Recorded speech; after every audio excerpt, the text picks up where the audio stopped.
डरावनी रातें YouTube channel पर आपका स्वागत है।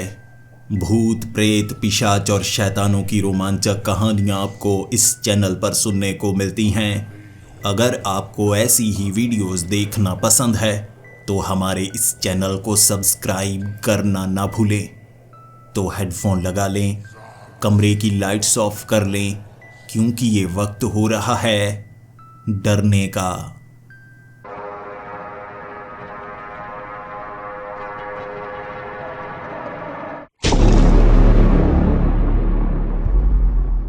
हेलो दोस्तों, मेरा नाम गौरांश है और इस समय मैं 11 साल का हूँ। जिस घटना की जानकारी मैं आपको देने वाला हूँ वो इसी साल घटी है। मैं जगह नहीं बताना चाहता कि मैं कहाँ का रहने वाला हूँ, क्योंकि ये कहानी सुनने के बाद आप हो सकता है जहाँ मैं रहता हूँ मुझे ढूंढने की कोशिश करें। कहानी ही कुछ ऐसी है जिसका टाइटल है बुढ़िया, पुड़िया और एक गुड़िया। बात पिछली सर्दियों की है। मैं अपने दोस्तों के साथ रात के 8 बजे भी खेल रहा था। ठंड ज़्यादा लगने लगी थी तो हमने वहाँ पर कुछ पेड़ों की पत्तियाँ इकट्ठी की, आग जला ली। वैसे हमारा ये मोहल्ला बहुत ज़्यादा सुरक्षित है। कई बार रात के 11 से 12 बजे तक हम घरों से बाहर रहते हैं, गर्मियों के दिनों में घूमते रहते हैं। सुरक्षा बहुत ज़्यादा कड़ी है। वैसे भी गलियां इतनी घुमावदार है कि कोई बाहरी हमारे मोहल्ले में आसानी से नहीं आ सकता, इसीलिए बच्चों को भी डरने की कोई खास ज़रूरत नहीं पड़ती। और आगे वाले कुछ घर जो कि पुलिस वालों के हैं, बस डर किस चीज़ का। इस वक्त भी लकड़ियों को आग जलाकर हम हाथ सेक रहे थे और बातें हर बार की तरह वही थी। कौशल्या दादी, वो ना बुढ़िया डायन सच में कोई काला जादू कर रही है। हमारे इस मोहल्ले में ऐसी अजीब अजीब घटनाएं होने लगती हैं ना कभी कभी। सब कहते हैं हमारे मोहल्ले में भूत प्रेत का साया है और सबका मानना है कि वो बुढ़िया डायन ही काला जादू करती है। मैंने अपने दोस्तों को कहा तो फिर से चले करके आए परेशान। अब आपको सबसे पहले कौशल्या दादी, जिसे हम बुढ़िया डायन कहते हैं, उसकी जानकारी देता हूँ। मैंने तो बचपन से ही उस बुढ़िया डायन को एक घर में देखा है। पुराना टूटा फूटा सा घर। ना तो उसके बच्चे हैं ना उसका पति है, सबकी मौत हो चुकी है, लेकिन अब भी वो जिंदा है। उम्र 90 साल के करीब होगी। चलने में उसे परेशानी होती है। मैं अपनी माँ से भी पूछ चुका हूँ, अपने पिता से भी पूछ चुका हूँ, वो कब से यहाँ पर है। जब से ये मोहल्ला बना था। पहले ये गांव का हिस्सा हुआ करता था, बाद में शहर बड़ा होने लगा और यहाँ पर भी घर बनने लगे। लेकिन उनका ये पुराना घर बहुत समय पहले का है, जब यहाँ पर गांव हुआ करता था। तब उस बुढ़िया का परिवार यहाँ पर रहा करता था। बाद में वो अकेली रह गई और अब तो घर से बाहर नहीं निकलती और रात के वक्त वो लाइट बंद कर देती है। दिन के वक्त उसके घर की लाइट जल रही होती है। उसने पर्दे नहीं लगाए हैं, खिड़कियों पर लकड़ी लगाई हुई है ताकि कोई अंदर झांक ना सके। सबका मानना है कि वो काला जादू करती है, क्योंकि रात के वक्त जब वो घर से बाहर निकलती है ना, उसके हाथ में एक झोला होता है और उस झोले से बहुत ज़्यादा बदबू आ रही होती है। रात के वक्त वो बाहर निकलती है और कुछ ना कुछ ऐसा करती है जिससे हमारे मोहल्ले में डर का माहौल बना ही रहता है। वैसे अपने इस मोहल्ले की बात बताऊं तो हमारे मोहल्ले में कई लोगों को भूत प्रेत का सामना करना पड़ा है और वो कहानियाँ सुनाते हैं कि पीछे वाले वो जो ग्राउंड है ना, उसके पीछे वाली ज़मीन को कोई खरीदना नहीं चाहता। प्लॉट तो काटे जा चुके हैं, लेकिन उसे खरीदने से हर कोई डरता है। लेकिन हमारी उम्र तो ऐसी ही है। इस समय मेरी उम्र 11 साल है और मैं अपने दोस्तों के साथ उस बुढ़िया के घर के करीब भी खेलने के लिए जाता हूँ। लेकिन पहले हम इतनी शरारतें नहीं किया करते थे। स्कूल में कुछ ऐसे दोस्त बन चुके थे जो अपने मोहल्ले की कहानियाँ सुनाया करते कि हम तो आसपास के परिवार वालों को बहुत परेशान करते हैं, पड़ोसियों के नाक में दम कर देते हैं, बेल बजाकर भाग जाना या कुछ ऐसी चीज़ फेंक कर चले जाना जिससे वो डरते रहें। एक बार उन्होंने बताया कि उन्होंने नारियल के ऊपर सिंदूर लगाया, ऊपर लाल कपड़ा लपेटा और पड़ोसियों के घर फेंक दिया। 6 महीने तक पड़ोसी उस घर में नहीं घुसे, कहीं और किराए के मकान पर रहने लगे और उन्होंने किसी को नहीं बताया।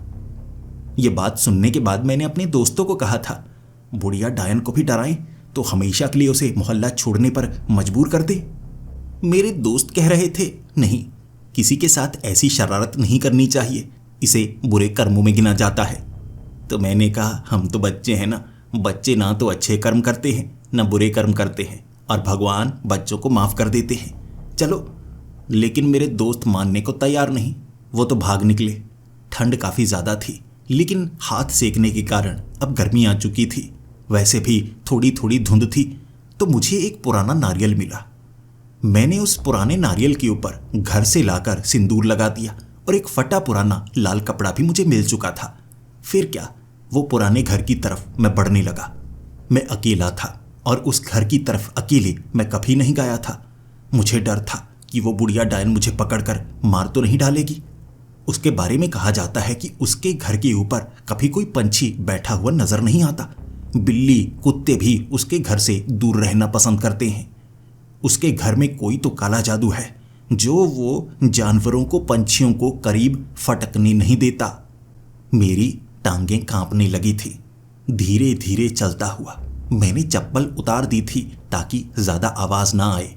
जैसे ही मैं उस पुराने 2 मंजिला घर के करीब पहुंचा, जिसके आगे खाली आंगन था जिसमें वो सब्जियां उगाया करती थी, बाहर से कम ही चीजें खाने के लिए लेकर आती थी, ज्यादातर घर के अंदर ही उगा लिया करती थी। जमीन उसके पास काफी बड़ी थी। घर के आगे उसने गार्डन बनाया था, घर के पीछे भी बागीचा बनाया हुआ जिसमें फल वाले पेड़ लगाए हुए, सब्जियां लगाई हुई, और अंदर वो खेती करती है। जबकि 4 दीवारें काफी ज्यादा बड़ी है। आगे वाली वो 2 दीवारें ना, वो थोड़ी छोटी हैं जो गेट के इर्द गिर्द लगी हुई हैं। बस वहीं करीब पहुंचकर मैंने नारियल घुमाकर अंदर मारा। अंदर जैसे ही नारियल गिरा, कमाल की चीज देखिए, वक्त 8:30 का था। घर में पूरी तरह से अंधेरा था। मुझे लगा बुढ़िया डायन सो गई होगी, लेकिन वो सोई हुई नहीं थी। जैसे ही नारियल उस गार्डन में गिरा, हल्की सी आवाज हुई तो अंदर से उसने बोला, किसने फेंका है ये नारियल? मेरे तो होश उड़ गए। ऐसा कैसे हो सकता है? अगर कोई बड़ा जवान इंसान भी अंदर होता ना, चीज गिरने से पहले उसे पता ही नहीं लगता कि क्या चीज है। वैसे भी अंधेरा है। गिरते ही उसने आवाज लगाकर कह दिया, सच में वो बुढ़िया डायन है, भागो भागो। मैं इतनी तेज भाग रहा था, इतनी तेज भाग रहा था, मुझे डर था वो मुझे पकड़ेगी और मार डालेगी। इंसानों की जवानी चूस लेती हैं, और मेरी उम्र तो 11 साल है। अगर मुझे इस उम्र में उसने बूढ़ा बना दिया तो मैं क्या करूंगा? जब मैं घर पहुंचा था तब जाकर सांस ली थी मैंने। घर का दरवाजा खोलते ही मैं अंदर गया और जल्दी से उस दरवाजे को बंद कर दिया। मेरी माँ खाना बना रही थी। मेरे पैरों की आवाज़ सुनकर मेरी माँ ने कहा, आज जल्दी आ गए गौरांश, क्या हुआ, बच्चों के साथ खेले नहीं आज? वैसे तो कभी कभी 10 बजा देते हो, आज जल्दी कैसे आ गए? मैं हाँफ रहा था। मेरी माँ थोड़ी सी घबराई। माँ ने पूछा, क्या हुआ, तुम हाँफ क्यों रहे हो? मैंने कहा, माँ वो हम ना भाग रहे थे, एक दूसरे को ना दोस्त पकड़ रहे थे, बड़ी सांस चढ़ गई। मैंने कहा सबसे पहले घर मैं पहुंचूंगा। देखो मैं पहुंच तो गया, लेकिन सांस बहुत चढ़ी हुई है। माँ पानी मिलेगा? माँ से मैंने पानी मांगा। माँ ने पानी का गिलास दिया, लेकिन सांस इतनी ज़्यादा चढ़ी हुई थी कि पानी पिया नहीं जा रहा था। कुछ देर आराम करने के बाद मैंने पानी पिया और मैं बेडरूम में चला गया। फिर पास वाली खिड़की से गली की तरफ देख रहा था, कहीं वो बुढ़िया डायन हमारे घर के आसपास तो नहीं आई। ऐसा तो नहीं वो बदला लेने के लिए हमारे घर में ऐसी कोई चीज़ फेंक कर चली जाए जिससे हमारे घर में भूत प्रेत आ जाए। अरे मुझे लगता है ऐसा कुछ नहीं करना चाहिए था। 12 बजे तक मैं डरता रहा था, यही सोचता रहा था कहीं यहाँ आकर वो कुछ बुरा तो नहीं कर देगी, लेकिन ऐसा नहीं हुआ। 12 बजे कब आंख लग गई मुझे पता ही नहीं चला। अगली सुबह दोस्तों से मिलने के लिए मैं स्कूल पहुंचा था। बाहर गेट पर मेरे दोस्त मेरा इंतजार कर रहे थे और वो जानते थे जब भी मैं कोई प्लान बनाता हूं तो उस पर अमल ज़रूर करता हूं। पूछने लगे, बता तो नारियल फेंका तूने? मैंने कहा नारियल नहीं नहीं, नारियल थोड़े ना फेंका मैंने। तुम्हें किसने बताया मैंने नारियल फेंका? वो हंसने लगे और कहने लगे, जब भी तू कोई चीज़ कहता है ना ऐसा किया जा सकता है, भले ही हम मना कर दें, हम सब चले जाएं, तो अकेले जाकर ना वो चीज़ ज़रूर करता है, चाहे जितनी भी खतरनाक हो। मैंने क्लास में दोस्तों के साथ उस टॉपिक पर बहुत बात की और मेरे दोस्त मुझे डराने की कोशिश कर रहे थे। अगर उसे पता लग गया ना गौरांश कि तूने नारियल फेंका है, सोच ले वो क्या करेगी। पता है ना, जो डायन होती है उसके पास छड़ होती है, ताकत होती है, वो जवानी चूस लेती है, वो काढ़ा बनाती है काढ़ा। अगर ऐसा हुआ तुझे किडनैप कर लेगी और हमें तो पता तक नहीं चलेगा, क्योंकि कोई और गौरांश हमारे साथ खेल रहा होगा। तू उसकी काल कोठरी में कैद होगा। वो ऐसा करेगी, अब तू बच ले। मुझे डराने की उन्होंने बहुत ज़्यादा कोशिश की, लेकिन मैं भी निडर था। कभी कभी थोड़ा डर जाता था, लेकिन वैसे में निडर था। शाम के वक्त हम इकट्ठा हुए थे और हम जानना चाहते थे क्या वो डरी है, क्या वो अभी घर में मौजूद है, क्योंकि अभी शाम थी, रात नहीं हुई थी और शाम के वक्त वो लाइट जलाती है। कोनों में पता लग जाता है, रोशनदान बने हुए हैं कांच के, वहां पर रोशनी से पता चल जाता है कि घर में उसने लाइट जलाई है। परछाइयां बनती है तो ये पता रहता है कि वो घर में ही मौजूद है। ये देखने के लिए उसके घर के करीब हम पहुंचे थे, लेकिन वहां से ज्यादा कुछ दिख नहीं रहा था। मेरे दोस्त कहने लगे हम तो पीछे की तरफ जा रहे हैं, लेकिन मैं पीछे जाना नहीं चाहता था। मैं देखना चाहता था क्या वहां नारियल मौजूद है, क्या उसने नारियल बाहर फेंका है, क्या वो घर छोड़कर जा चुकी है 6-7 महीने के लिए डर कर। मैं गेट के बेहद करीब था। जैसे ही मैंने गेट से अंदर झांकना चाहा, वो गेट से कब हाथ बाहर की तरफ निकला मुझे पता ही नहीं चला। उस बुढ़िया ने मेरी कलाई को पकड़ लिया था। मैं डर गया, मैं कांपने लगा था, लेकिन मैं चीखना नहीं चाहता था, क्योंकि अगर मैं चीखा मेरे दोस्त घर तक बात पहुंचा देंगे कि मैं इस बुढ़िया के घर के करीब आया हूं, इस डायन के घर के करीब। उसने मेरी कलाई को पकड़ा। दिखने में बहुत बूढ़ी थी, इसीलिए थोड़ा डर भी लग रहा। मेरी आंखों में आंखें डालकर वो कहने लगी, अपना नारियल तो वापस लेकर जाओ। मैंने कहा नारियल? मुझे नहीं पता, मैंने तो कोई नारियल नहीं देखा। उसने गेट के एक थोड़े से हिस्से से नारियल को बाहर निकाला, मेरे दूसरे हाथ की तरफ किया और कहा, ये लो, तुम जो फेंक कर गए थे उसे वापस ले जाओ। मैंने हाथ आगे किया, उसने नारियल पकड़ाया, बिल्कुल वैसा का वैसा ही था। फिर उसने मेरी कलाई को छोड़ दिया और कहने लगी, बच्चे हो तो मजाक तो करोगे ही, लेकिन मैं ही मिली मजाक करने के लिए। ऐसे मजाक से कोई फायदा नहीं होगा। मैं डरने वाली नहीं, इन चीजों से मुझे डर नहीं लगता। थोड़ी सी मुस्कुराई थी, लेकिन मैं उसके सामने कैसे मुस्कुरा सकता था। मेरी हालत इतनी पतली थी, कहूं तो बस जिंदा ही था। कब दिल का दौरा पड़ जाता मुझे नहीं पता। तो झूठा झूठा हंसा मैं मजाक किया था। ये कहकर मैं भागा पीछे की तरफ बहुत तेज, और उसने कहा, ख्याल रखना अपना, रात को ऐसे दूर घूमने नहीं जाते, खतरा हो सकता है। मैं भागा नारियल लेकर, एक तरफ नारियल को फेंका और सीधा अपने दोस्तों के पास। मैंने कहा, उसने मुझे पकड़ लिया था। मेरे दोस्त दूर से देख रहे थे। फिर वो पूछने लगे, तुझे पकड़ा उसने, कलाई पर कोई निशान तो नहीं बना दिया, कुछ काढ़ा वाड़ा तो नहीं पिला दिया तुझे, तेरे ऊपर कोई मसाला, कोई राख तो नहीं फेंकी? अब डायन ने तुझे पकड़ा है, कुछ भी हो सकता है।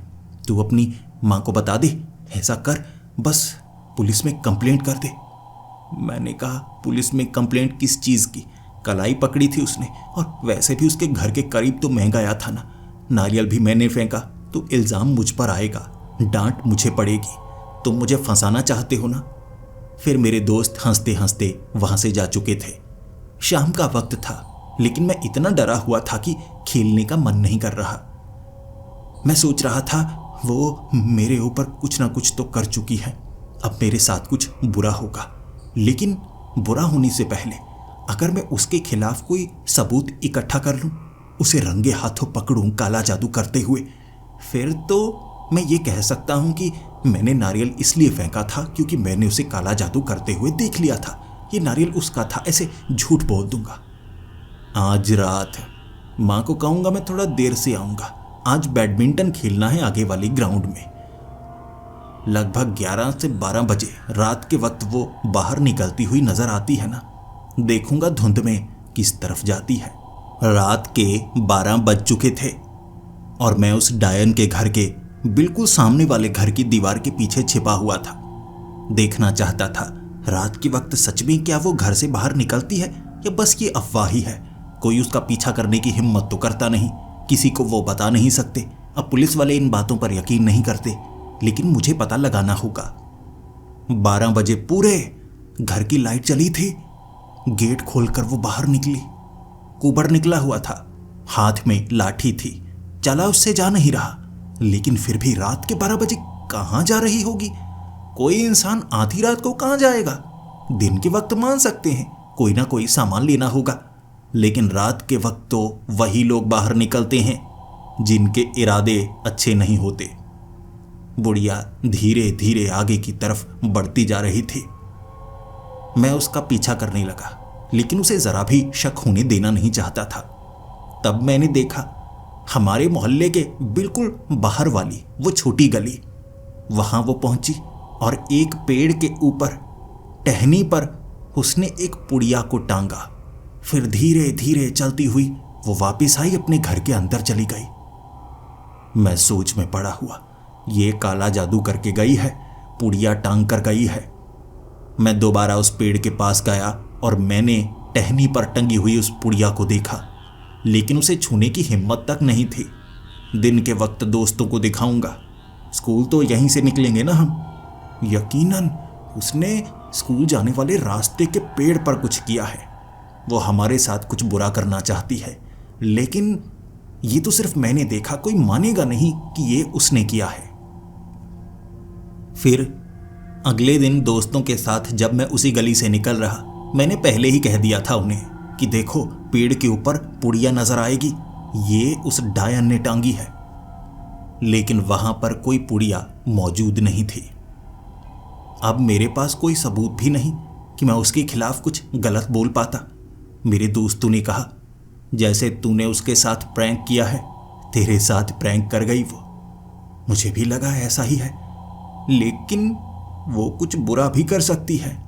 वैसे भी पिछले कुछ समय से हमारे मोहल्ले में लोग कह रहे थे कि कोई बाहर से आता है, रात के वक्त भटकता हुआ नजर आता है, लेकिन कुछ बुरा तो हुआ नहीं। अगली रात मैं उस बुढ़िया के घर के आगे देखना चाहता था कि क्या आज भी घर से बाहर वो निकलती है। 12 बजे सच में वो बाहर निकली, चलती हुई उसी पेड़ के पास गई और वहां पर उसने पुड़िया टांगी, फिर वापस आ गई। जैसा कल रात किया था वैसा आज भी किया। तो ये पुड़िया टांगती है, फिर पुड़िया को क्या सुबह सुबह ले जाती है? ऐसा करूंगा, अब घर चलता हूं, सुबह 5 बजे उठूंगा। वैसे मैं 7 बजे से पहले नहीं उठता, लेकिन माँ को कह दूंगा कि मैं सुबह सुबह सैर करने के लिए जाऊंगा। अब 5 बजे से पहले आकर तो वो पुड़िया ले जा नहीं सकती। सुबह 5 बजे जब मैं उस पेड़ के पास पहुंचा, पुड़िया मौजूद नहीं थी। यानी उससे पहले पहले वो निकाल कर ले गई, या उसने किसी और के लिए टांगी थी, वो ले गया होगा। अब 12 बजे से ज़्यादा मैं रात को रुक नहीं सकता, वरना तो डांट बहुत ज़्यादा पड़ेगी। अब 12 बजे तो मोहल्ले में खेल सकते हैं, उससे ज़्यादा माँ भी नहीं मानेगी। वैसे भी रात के वक्त लोग बाहर होते हैं, 12 बजे के बाद तो सभी घरों के अंदर चले जाते हैं, सोसाइटी में बाहर कोई नहीं निकलता। तो अब क्या करूं? पुड़िया के बारे में सच तो जान नहीं पाऊंगा, लेकिन दोस्तों के साथ प्लान बनाना होगा, ऐसा प्लान जिससे उस डायन की सच्चाई बाहर लाई जा सके। मैंने अब एक बार और देखा, वो डायन रात के वक्त पुड़िया टांग कर जाया करती थी। इसीलिए मैं भी डरने लगा था, मेरे दोस्त भी डरने लगे थे और हम इसका कोई सल्यूशन चाहते थे। मैं नहीं चाहता कि मैं इस मोहल्ले में बड़ा हूं जहां पर एक डायन रहती है जो कुछ भी कर सकती है। इसीलिए मैं अपने दोस्तों के साथ बात किया करता था और हमने ध्यान दिया कि जब हम स्कूल की तरफ जा रहे होते हैं ना, वहां पर एक आदमी आता है जो स्कूल के इर्द गिर्द घूमता रहता है, हमारे मोहल्ले के आसपास भी घूमता रहता है और देखने में वो कोई जादूगर या तांत्रिक ही लगता है। मेरे एक दोस्त ने कहा ये कोई बाबा वगैरह है, जो कि आगे वाले ना उसे शमशान घाट में मैंने कई बार देखा है। जब मेरे दादाजी की मौत हुई थी ना, वहाँ पर उनकी लाश को जलाने के लिए लेकर गए थे, अंतिम संस्कार करने के लिए। तब मैंने इसे उस शमशान घाट में देखा था और मेरे चाचा जी ने बताया था कि ये तांत्रिक है, ये ज़्यादातर शमशान घाट के आसपास ही रहता है।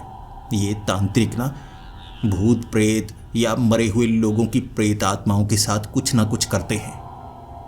ये बात सुनने के बाद मैंने अपने दोस्तों को कहा, ऐसा हो सकता है कि हम उस तांत्रिक से बात करें और कोई मदद मांगे। हम बच्चों की मदद तो वो करेगा ना, वैसे भी हमारे मोहल्ले के आसपास कई बार हमने उसे देखा है। ऐसी ताकतों का सामना करना उन्हें आता है। जब हम स्कूल से वापस आ रहे थे ना, एक पेड़ के नीचे बैठा वो तांत्रिक हमें नजर आया। हम सीधा उस तांत्रिक के पास चले गए और वो कहने लगा, मेरे पास दिखाने के लिए कोई जादू नहीं है बच्चों। पहले मैं जादू दिखाया करता था, अब मैं जादू वगैरह नहीं दिखाता। मैंने कहा, तांत्रिक अंकल, एक छोटा सा काम है, हम थोड़ी मुसीबत में हैं, क्या आप हमें मुसीबत से निकाल सकते हैं? उस तांत्रिक ने कहा, बच्चों, तुम्हारी मुसीबत तो बहुत बड़ी होती है। बड़ों की जो मुसीबतें होती हैं वो छोटी होती हैं, बच्चों की बड़ी होती हैं। तो हम जैसे बड़े ना वो बड़ी मुसीबतों को दूर नहीं कर सकते। मैंने उस तांत्रिक को कहा, अंकल, मुसीबत इतनी बड़ी है कि बड़े भी ठीक नहीं कर सकते, छोटे भी ठीक नहीं कर सकते। वो हमसे पूछने लगा, ऐसी कौन सी मुसीबत है? मैंने उसे कहा, हमारे मोहल्ले में ना एक डायन रहती है, सुना है आपने कभी? उसने हंसते हंसते कहा, हाँ पता है मुझे, वो पीछे वाला लाल घर, सुना है मैंने उसके बारे में, देखा भी है, लेकिन उसके करीब जाने की मैं भी हिम्मत नहीं करता। जो ऐसी ताकतें होती है ना वो बड़ी खतरनाक होती हैं। वैसे भी वो किसी से बात करना पसंद नहीं करती, अकेला रहना पसंद करती है। मैंने कहा, अंकल, वो थोड़ी मुसीबत बनी हुई है। हमारे मोहल्ले में ना कुछ अजीब सी घटनाएं हो रही हैं। एक तो रात के वक्त ना वो काला जादू करते हुए मैंने कई बार देखी है, और वो मुझे थोड़ा नापसंद करती है, तो मुझे नुकसान पहुंचा सकती है वो। उस तांत्रिक ने कहा, तो उससे थोड़ा दूर ही रहो, उसके करीब मत जाओ, ऐसी डायनें कुछ भी कर सकती हैं। मैंने उस तांत्रिक को कहा कि आप कुछ मदद कर दीजिए। उसने कहा, मैं अब क्या ही मदद करूं। मैं उस तांत्रिक के सामने गिड़गिड़ाने लगा था कि मुसीबत मेरे सर पर आने ही वाली है। किसी दिन उसका दिमाग घूमा तो वो मुझसे बदला लेने की कोशिश करेगी। अंत में वो तांत्रिक माना, लेकिन उसने एक शर्त रखी, तुम्हारे मोहल्ले में क्या क्या होता है तुम्हें मुझे वो बताना होगा। मैं और कुछ नहीं जानना चाहता कि किसके घर में कितने पैसे हैं, चोरू चक्का नहीं हूं। मुझे ये जानना है कि रात के वक्त तुम्हारे मोहल्ले में क्या होता है, कहां पर कुछ अजीब नजर आता है। ना सिर्फ वो डायन, कोई भूत प्रेत, कुछ अजीब घटना वाला घर, मुझे उसके बारे में बताओ। अगर तुम वो बताओगे तो बदले में मैं तुम्हारी मदद करूंगा। तो हमने उस तांत्रिक से सौदा कर लिया। रात के वक्त हमें इसके बारे में पता करना था। मेरे दोस्त इतने डरपोक, वो कहने लगे, हम तो ऐसी जगह पर जाने वाले नहीं। अब मैं आपको बताऊं कि हमारा मोहल्ला बना नया है, लेकिन इसमें पुराने घर भी मौजूद हैं जिन्हें तोड़ा नहीं गया है। कुछ ऐसे हिस्से हैं जहां पर टूटे फूटे पुराने घर हैं और वहां पर कोई जाना पसंद नहीं करता। ये डायन का किस्सा तो एक छोटा सा हिस्सा है। वैसे हमारे मोहल्ले में और भी कई जगह हैं। वो बड़ा बरगद का पेड़ जिसके आसपास सफ़ेद कपड़ों में औरत नजर आती है, पीछे वाला वो भूतिया घर जहां कहते हैं रात के वक्त काला साया नजर आता है, पीछे वाला एक बड़ा सा ग्राउंड जहां खेलने के लिए बच्चे नहीं जाते क्योंकि रात के वक्त वहां उड़ता हुआ एक कपड़ा नजर आता है। कुछ लोगों का मानना है कि वो एक पिशाच हो सकता है, जबकि दो जुड़वा बहनें पीछे वाले जो खेत हैं वहां पर कई लोगों को नजर आती हैं। हमारा मोहल्ला कोई भूतिया घर से कम नहीं है। मोहल्ले में ऐसा बहुत कुछ होता है, लेकिन किसी को नुकसान नहीं होता, इसीलिए कोई परेशान नहीं होता। ऐसी चीजें नजर जरूर आती हैं, लेकिन कभी किसी को कुछ नुकसान नहीं हुआ। लेकिन ये डायन कुछ ना कुछ तो ऐसा करती है कि किसी को पता नहीं लगता। ये भूत प्रेत को लेकर आती है, काला जादू करती होगी। रात के वक्त मैं तैयार था और 11 बजे। अब 12 बजे की हिम्मत मेरे पास नहीं थी किसी भूतिया जगह पर जाने की। पीछे वाले उस घर तक पहुंचा जहां पर कहते हैं काला साया नजर आता है। दिन के वक्त उस घर के इर्द गिर्द कई बार घूम चुका था। पता था मुझे 3 कमरे हैं, एक आईना लगा हुआ है उसके अंदर, जिससे रिफ्लेक्शन कभी कभी बाहर नजर आती है। खिड़कियां टूटी हुई हैं, दरवाजे टूटे हुए हैं, अंदर कोई भी जा सकता है लेकिन जाने की हिम्मत कोई नहीं करता। 11 बजे मैं धीरे धीरे चलता हुआ उस तरफ गया था। जानना चाहता था इस कहानी में कितनी सच्चाई है। मैं उस घर के गेट को फांद कर अंदर पहुंचा था। वैसे भी कभी कभी यहां पर हम आ चुके थे, क्योंकि अंदर एक आम का पेड़ लगा हुआ है जिससे कुछ आम कभी कभी टपक कर नीचे गिरते हैं, जिसे उठाने के लिए दिन के वक्त हम यहां आते हैं, बताते किसी को नहीं। आज रात के वक्त आया था। मैं जैसे ही आगे वाले कमरे में पहुंचा, मुझे सांस की आवाज सुनाई दी। मेरे सिवा यहां कोई मौजूद नहीं था और मुझे ऐसा लगा मेरे कंधे के पीछे कोई सांस ले रहा है। एक गर्मी भी महसूस हुई थी, और वैसे भी ठंड में ऐसी गर्मी कहां से आ सकती है। डर कर मैंने पीछे मुड़कर देखा था, लेकिन पीछे कोई नहीं था। इतने में वो सांस की आवाज आगे से आने लगी, और जब मैंने आगे मुड़कर देखा, मैं उस घर के दरवाजे के बिल्कुल आगे था। अंदर अंधेरा था, लेकिन इतना अंधेरा भी नहीं कि बिल्कुल भी कुछ नजर ना आए। मुझे एक काली परछाई नजर आई थी। वो काली परछाई किसी चीज की नहीं थी, एक इंसान की परछाई, लेकिन इंसान दिख नहीं रहा। होता है ना, जब हम कहीं खड़े होते हैं, हमारे पैरों से परछाई निकलती है, टांगें और आगे धड़ ऊपर सर।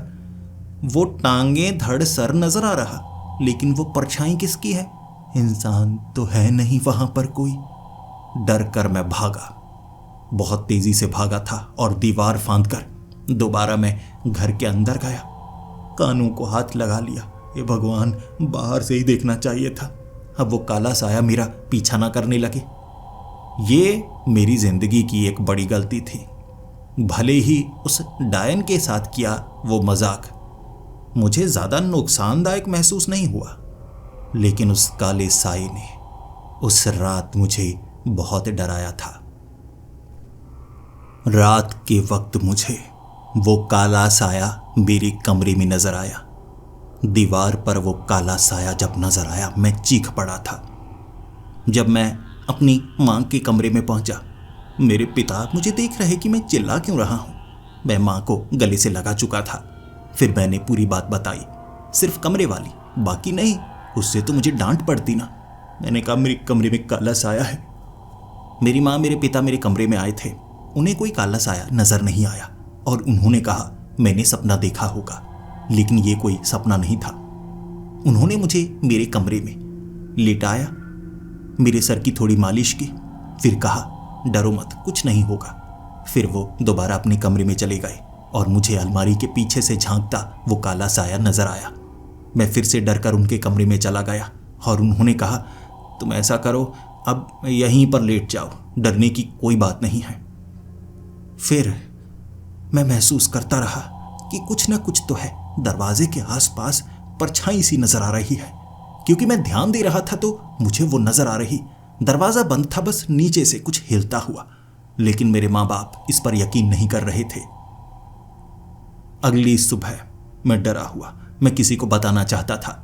घर से मैं बाहर निकला, तैयार था स्कूल जाने के लिए।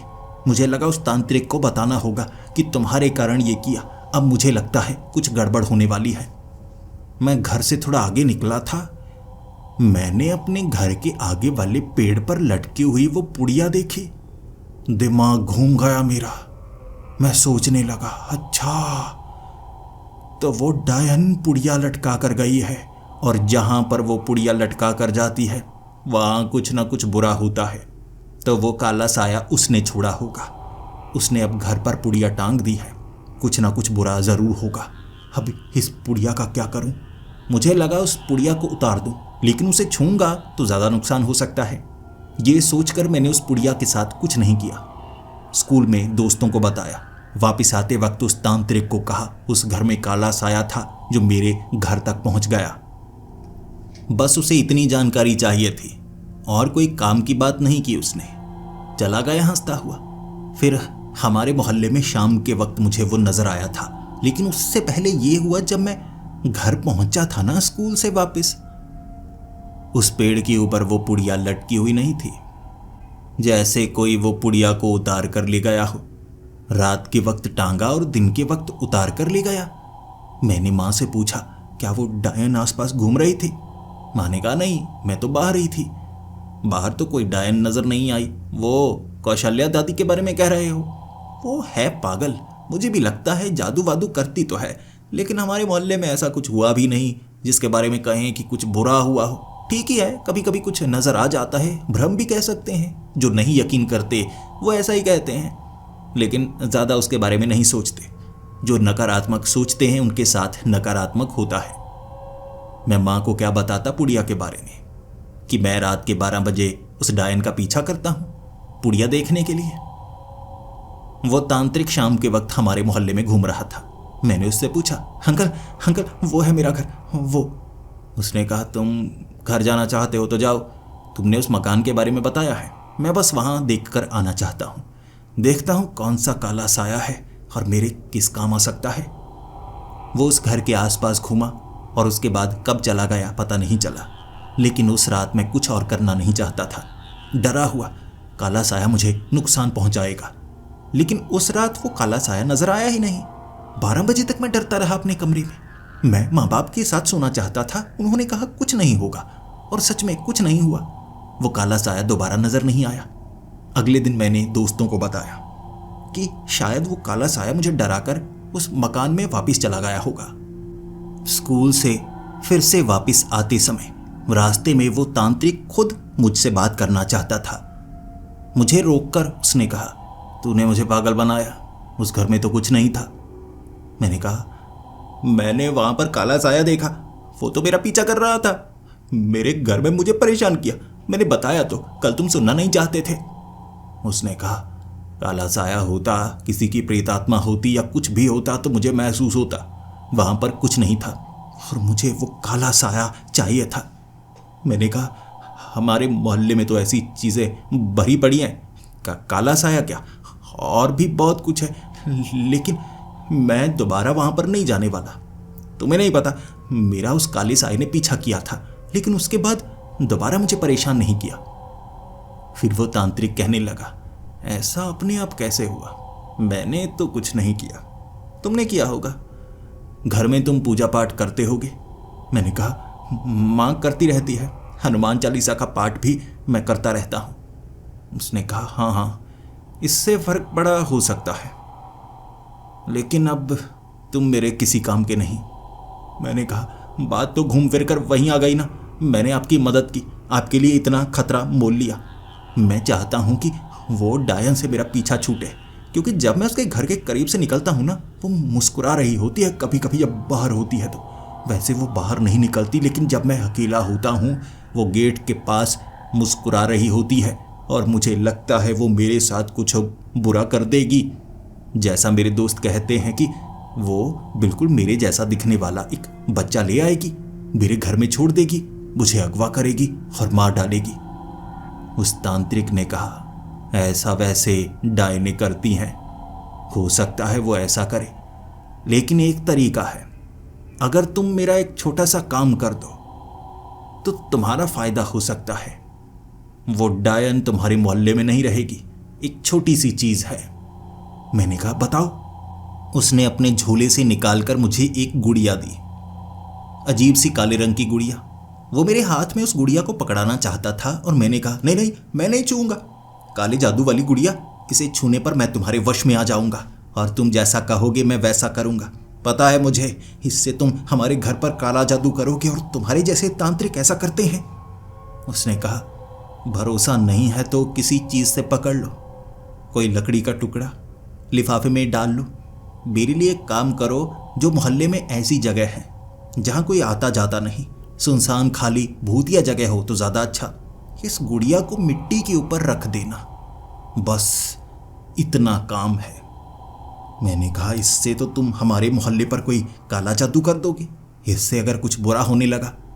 उसने कहा, बुरा नहीं होगा, मेरा यकीन करो, बस तुम्हारी समस्या दूर हो जाएगी। मैंने उस तांत्रिक से वो गुड़िया ले ली।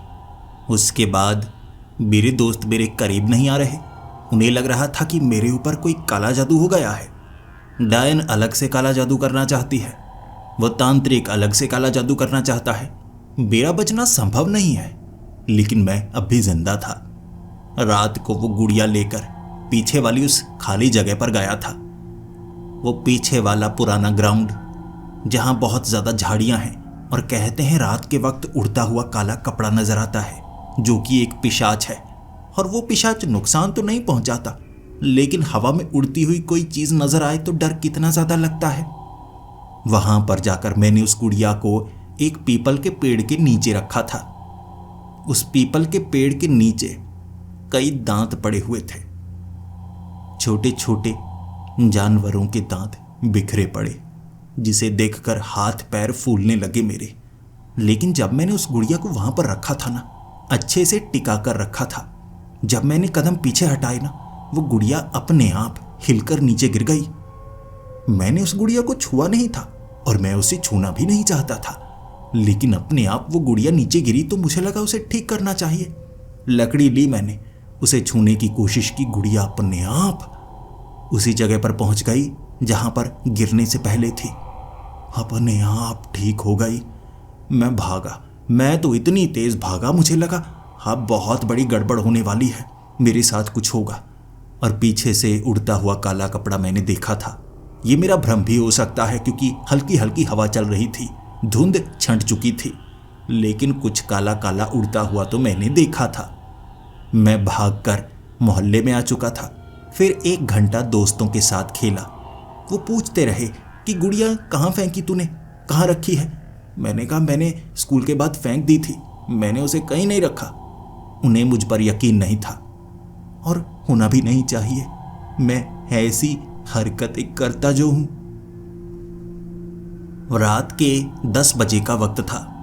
दोस्तों के साथ आग जलाकर एक कोने पर हम बैठे हुए। हमें एक चौराहे पर सफेद कपड़ों में औरत नजर आई। वैसे तो वो जो बुढ़िया डायन है वो हमेशा काले कपड़ों में नजर आती है, आज हमें लगा वो सफेद कपड़ों में है। हम उसका पीछा करना चाहते थे तो हम उसका पीछा करने लगे, लेकिन वो सीधा चल रही थी। यानी ये बुढ़िया डायन नहीं है, ये कोई और है। उसका पीछा किया और वो उसी ग्राउंड की तरफ जा रही। सफेद कपड़ों में जब उसने ग्राउंड में पैर रखा, ऐसा कैसे हो सकता है। उसकी साड़ी का जो पल्लू था वो हवा में उड़ा और जैसे वो सिर्फ पल्लू ही था, उसके बीच कुछ नहीं। पल्लू हवा में उड़ा और वो औरत गायब। चीखते चीखते भागे थे हम। हमने कुछ ऐसा देखा था जिसके बारे में तो बताया नहीं जाता। यहां तो काले रंग का कपड़ा नजर आता है जिसे सब पिशाच कहते हैं। ये सफेद साड़ी वाली हमारे सामने चलकर जा रही, कपड़ों के बीच से गायब हो गई। हम चीखे, डरे और जब अपने मोहल्ले में पहुंचे हमने एक दूसरे को कहा किसी को बताना नहीं है। एक तो तांत्रिक से बात की, ऊपर से डायन के घर पर इसने नारियल फेंका है, बहुत बड़ी गड़बड़ हो सकती है। मैं भी कह रहा हाँ, इसमें फंसूंगा सबसे ज्यादा मैं। फिर रात के वक्त मैं घर में था। खिड़की से मैं बाहर झांक रहा। बाहर मैं सिर्फ इसलिए झांक रहा था क्योंकि मुझे डर लग रहा। मुझे क्या पता था सफेद कपड़ों में वो औरत मुझे नजर आएगी। सफेद कपड़ों वाली वो औरत मैंने आगे से देखी। उसकी आंखें पूरी तरह से सफेद थीं, उसके बाल भी पूरी तरह से सफेद थे। चमड़ी उसकी थोड़ी थोड़ी काली, थोड़ी थोड़ी सफेद, जैसे आधा चेहरा जला हो वो काला था, बाकी चेहरा सफेद था। पहले वो चलकर जा रही, एक चौराहे पर रुकी और इस खिड़की की तरफ देखकर हंसने लगी। मैंने खिड़की बंद कर ली। फिर थोड़ी देर बाद खिड़की पर किसी ने खटखटाया। मैंने खिड़की नहीं खोली, मैं तो भागा। मैंने अपनी माँ को जगाया और कहा कोई खिड़की पर है, कोई डरावनी सी औरत। माँ ने सबसे पहले मेरे चमाट लगाई और कहा तू भूतिया फिल्में देखता है, एक तो आधी रात का वक्त कर देता है घर आते आते, और ऊपर से वो डायन की बातें करता होगा तू। तभी मैं तुझे बाहर जाने नहीं देती। अब से तू 8 बजे घर आ जाया करेगा। मैंने कहा माँ ऐसा मत करो, बस कोई बाहर है। जब बाहर देखा बाहर कोई नहीं था तो मैंने सोचा खिड़की खोलूंगा नहीं, और रात भर मैंने खिड़की नहीं खोली और ना मैं सो पाया। जब सुबह के वक्त मैं बाहर निकला था, गली में कई खून के छींटे पड़े हुए थे, जिस कारण मोहल्ले वाले बातें कर रहे कि यहाँ कुछ हुआ लगता है। जानवरों की कोई आवाज़ तो नहीं आई, जैसे कुत्तों की कोई लड़ाई हुई हो और खून के छींटे पड़े हैं, या किसी ने काला जादू किया है। बस काला जादू, ये बात पूरे मोहल्ले में फैल चुकी थी और इतने दिनों से जो घटनाएं हो रही मेरी समझ से बाहर थी। हर बार कुछ अलग हो रहा है, कोई राज है जो समझ में नहीं आ रहा। अब सारी गड़बड़ जिसका भांडा मेरे ऊपर फूटने वाला था। मुझे लगा कुछ करना चाहिए। मैं पूरा दिन डरता रहा था और मेरे साथी कह रहे थे कि तुमने कुछ गड़बड़ तो की है। मैं शाम के वक्त उस पेड़ के नीचे देखने के लिए गया था। वहां पर वो काले रंग की गुड़िया पड़ी हुई थी, जिसे मैंने उठाया, लिफाफे में डाला और मुझे लगा मोहल्ले के बाहर फेंक देता हूं, कहीं इसके कारण वो सब तो नहीं हो रहा। मैंने लिफाफे में उस गुड़िया को डाला था, मोहल्ले के बाहर गया, लिफाफे से गुड़िया गायब हो गई। वापस उस ग्राउंड में पेड़ के नीचे देखने के लिए आया, गुड़िया वहां पर। दूसरी कोशिश की मैंने, मुझे लगा वहां वो गुड़िया गिर गई होगी। लिफाफे में डालकर दोबारा लेकर आया, क्योंकि मैं उसे छूना तो चाहता नहीं था। बाहर पहुंचा, लिफाफे में गुड़िया मौजूद नहीं। दोबारा वापस आया, पेड़ के नीचे वो गुड़िया।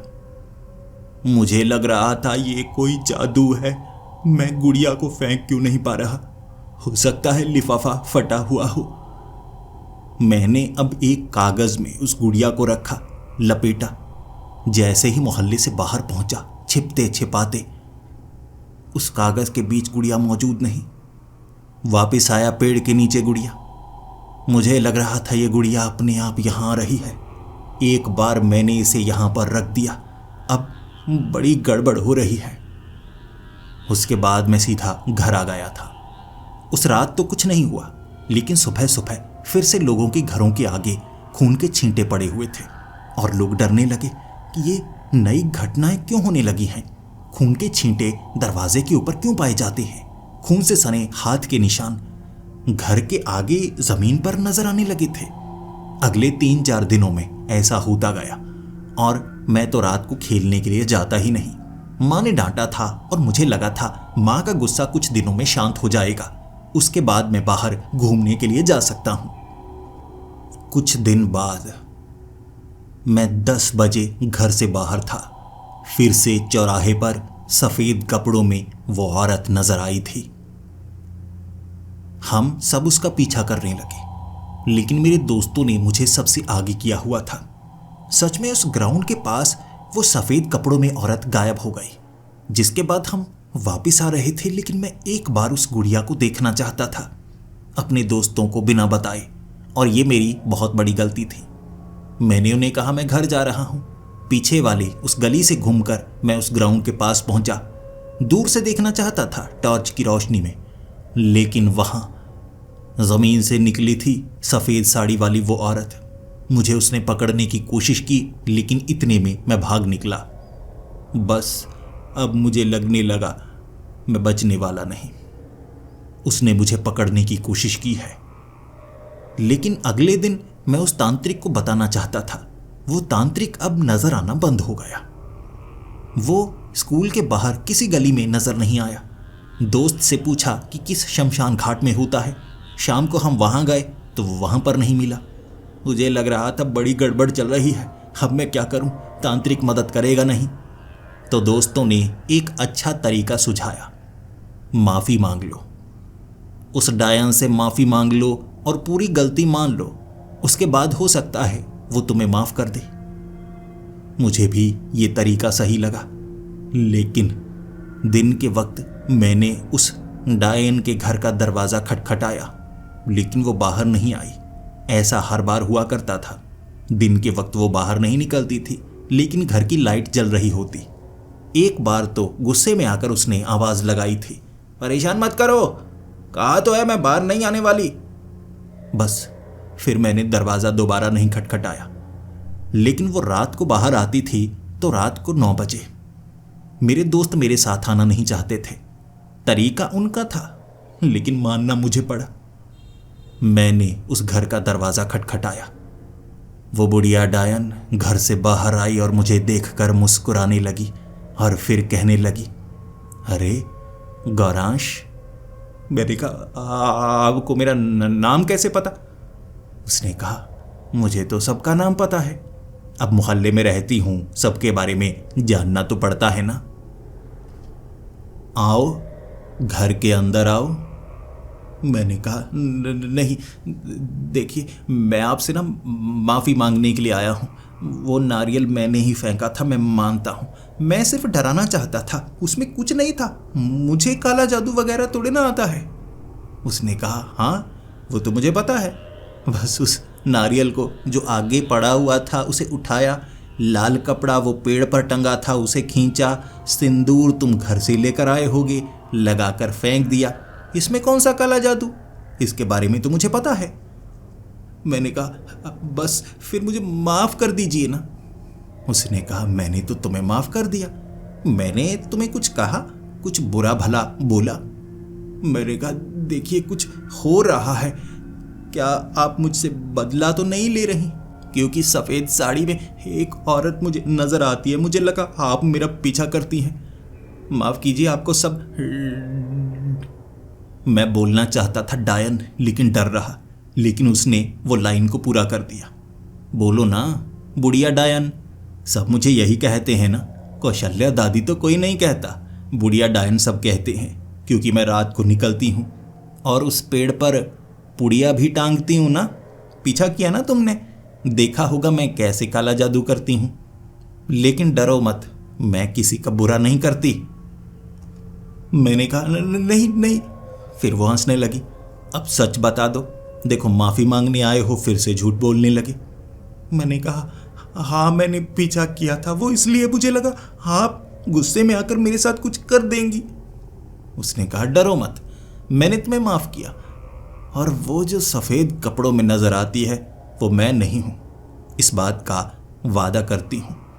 कुछ तो मोहल्ले में हो रहा है जो मेरी समझ में नहीं आ रहा, बाकी चीज़ें तो समझती हूँ।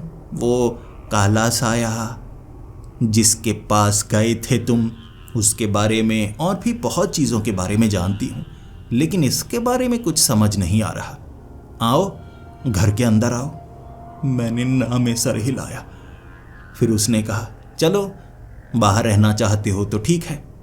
अब कुछ ऐसा तो नहीं है जो तुम मुझे बताना चाहते हो, जो मुझे पता होना चाहिए? सच बताना, अब झूठ मत बोलना।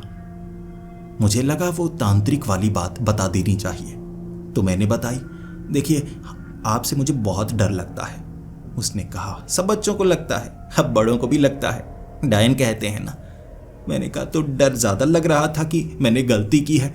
फिर उस तांत्रिक के पास में गया, वो जो घर में मैं गया था ना, जहाँ से काला साया मेरे पीछे पड़ गया था, तो उस तांत्रिक के कारण हुआ। फिर उसने एक गुड़िया दी जो मैं उस पीपल के पेड़ के नीचे रख कर आया हूँ। वो बुढ़िया डायन हंसने लगी और कहने लगी, तभी तो किसी ने यहाँ कुछ रखा है, ये चीज़ बाहर से आई है, मुझे लगा यहीं की है, तभी समझ में नहीं आ रही थी। बस इतना काफ़ी है, तुमने बता दिया, बाकी मैं संभाल लूँगी। सफ़ेद कपड़ों वाली आज की रात नज़र आ सकती है, कल से नज़र नहीं आएगी, जैसे वो काला साया। मैंने कहा, आपने मेरे घर के आगे पेड़ पर पुड़िया भी टांगी थी ना? उसने कहा, हाँ बिल्कुल, लेकिन तुम्हें कुछ हुआ तो नहीं? उस पुड़िया के कारण तुम्हें नुकसान नहीं हुआ, बल्कि वो पुड़िया मैंने टांगी ना, तभी काला साया तुम्हारे घर से बाहर निकला। बहुत कुछ ऐसा है जो मैं बताना तो चाहती हूं, लेकिन बता नहीं पाती हूं। उस रात मुझे डर था वो कुछ कर सकती है। उस रात मैं 12 बजे तक घर नहीं गया था, गली में छिपा हुआ उस डायन के घर के बिल्कुल सामने, कि सफ़ेद कपड़े तो ये पहनती है, लेकिन एक तरफ से सफ़ेद कपड़ों में औरत मैंने देखी जो उसके घर की तरफ बढ़ रही। मुझे यकीन था ये वही डायन है, लेकिन फिर घर का दरवाज़ा खोलकर वो बुढ़िया डायन बाहर निकली जिसके हाथ में छड़ थी। यानी दोनों अलग हैं, ये बुढ़िया डायन नहीं है, कह तो रही थी, सच बोला उसने। दोनों लड़ने लगी, अब दोनों का खून निकल रहा था। उसके बाद छींटे नीचे नजर आने लगे, तो ये खून के छींटे हैं जो डायन के भी हैं, और वो सफेद कपड़ों वाली भी। फिर मैंने देखा उस डायन के कुबड़ ठीक हो गया। उसने सफेद कपड़ों वाली उस औरत को गले से पकड़ा, उसकी छाती पर बैठी और अपने एक झोले से गुड़िया निकाली। ये वही गुड़िया थी, वो पीपल के पेड़ के नीचे रखी मेरे वाली गुड़िया। उसने अपने हाथ में ली, फिर उस सफेद कपड़ों वाली औरत के मुंह में डाली और उस छड़ को उसके सर पर मारा और वो जलकर राख बन गई। फिर वो मुस्कुराने लगी, खड़ी हुई, फिर से कुबड़ बना लिया, नाटक कर रही थी। इतनी तेज भागती हुई मेरे पास आई, मैं क्या बताऊं, कोई इंसान इतनी तेज नहीं भाग सकता। 1 सेकंड में कई फुट दूर थी। पेड़ के सामने आ गई, दीवार के पीछे मैं छिपा हुआ, मेरी सांस रुक गई। फिर मुझे देखते हुए कहने लगी, अब तुमने कुछ देखा है, किसी को बताओगे तो नहीं? मेरे हाथ पैर कांप रहे थे। मुझे मत मारना, उसने कहा। नहीं मारूंगी, चलो मेरे साथ। तुम्हें मेरे घर के अंदर आना होगा और कुछ ऐसा है जो जानना है लेकिन किसी को बताना नहीं है। बताओ, मैं तुम पर भरोसा कर सकती हूं या नहीं? मैंने कहा, हाँ हाँ भरोसा कर सकती हैं। उसने मेरी कलाई को पकड़ा, मेरी टांगें अपने आप चलने लगी थीं। उसने मेरे शरीर पर कंट्रोल कर लिया, ना चीख पाया ना कुछ कर पाया। उसके साथ चलता उसके घर के अंदर गया। उसने दरवाज़ा बंद कर लिया। अंदर से घर देखा मैंने उसका। बाहर से पुराना लगता था, अंदर से नया था, लेकिन चीज़ें डरावनी। अजीबोगरीब एक बड़ा बर्तन था जिसमें कुछ हरा हरा वो उबाल रही थी, लेकिन नीचे आग एक मोमबत्ती की ही थी। एक मोमबत्ती से इतने बड़े बर्तन में क्या बना रही है? फिर मुझे सामने वाली कुर्सी पर बिठाया उसने। अजीबोगरीब शेप की वो कुर्सी थी। फिर वो कहने लगी, अब कुछ ऐसा बताती हूं जो किसी को बताना मत। सब मुझे कहते हैं ना कि मैं डायन हूं, तो हां मैं डायन हूं, लेकिन ऐसी डायन नहीं जो लोगों की जवानी चूसे, लोगों को मारे, बल्कि मैं इस मोहल्ले की सुरक्षा करती हूं। असल में मोहल्ले की नहीं, अपने गांव की, जो अब इस मोहल्ले में बदल चुका है। जिस जमीन पर यह गांव बसा था ना, ये एक शमशान जमीन थी, कह सकते हो, जहां इंसानों को जलाया जाता था और दफनाया जाता था। यहां पर बहुत ऐसी ताकतें हैं जो समय समय पर जमीन से निकलती हैं और मैं उन्हें रोकने का काम करती हूं। तुम्हारे घर पर पुड़िया इसलिए लगाई थी क्योंकि वो काला साया तुम्हें छोड़ता नहीं, लेकिन मेरे होते हुए ऐसा थोड़े ना होने वाला था। मैं वो पुड़िया बिल्कुल मोहल्ले के आगे लगाकर आती थी। सुबह के वक्त वो गायब हो जाती और रात को किसी ने कोई काला जादू किया हो या कोई ताकत अगर इस मोहल्ले पर असर करे तो वो पुड़िया उसे रोक देती थी। यहां पर मैंने सुरक्षा की। सिर्फ वही बचे थे जो किसी को नुकसान नहीं पहुंचाते थे। काला साया उस घर में था, नुकसान नहीं पहुंचाता जब तक तुम वहां पर नहीं गए, तो मुझे उसका अंत करना पड़ा। वो पिशाच भी कपड़े के समान उड़ता है, लेकिन सिर्फ डराता है। मुझे समझ में नहीं आ रहा था ये सफेद कपड़ों वाली कहां से आ गई। हर रात में लड़ती थी, खून खराबा तो होता था, लेकिन मैं इसे रोक नहीं पा रही। लग रहा था इसकी ताकत किसी और चीज में है। तुमने खुद आकर बता दिया। बस इस बुढ़िया ने बिना पुड़िया के उस गुड़िया का अंत कर दिया। अब तुम्हें वो सच पता है।